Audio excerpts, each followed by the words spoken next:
Je l'ai dit à chaque fois, preuve d'amour, ça me paraît un peu grandiloquent. Prendre de grandes amitiés, de convenience de vivre ensemble pendant 50 ans, ça donne des liens qui sont pas vraiment ce qu'on peut appeler l'amour quand on a 20 ans. Mais, comme je l'ai dit à plusieurs fois aussi, c'est plutôt une preuve une question d'honneur. On s'était promis d'en finir, l'un ou l'autre, celui qui fait. J'ai tenu à tenir cette promesse. Les 6 premiers mois, il est certain que c'était affreux, même plus qu'affreux. La première année, peut-être aussi, mais maintenant, je suis tranquille, je suis heureux.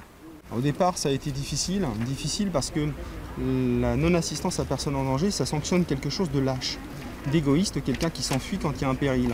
Or, Jean Mercier, c'est quelqu'un qui a de l'honneur, qui s'est battu pour la France, qui a eu des médailles, et c'est vrai qu'il a tenu cette promesse pour son épouse, et il n'a pas ce sentiment de lâcheté ou d'égoïsme qu'on peut lui reprocher aujourd'hui.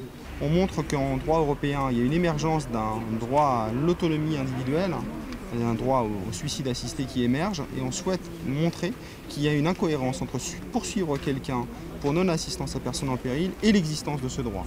On ne peut pas poursuivre Jean Mercier pour nous. Elle était arrivée à un âge où elle n'en pouvait plus, où elle souffrait, comme on a dit, elle avait de la morphine, et elle ne voulait plus vivre, tout simplement. Il s'est rendu compte que c'était vraiment l'heure, le moment. Donc, arrivé à ce moment-là, il a fait ce qu'il avait promis de faire.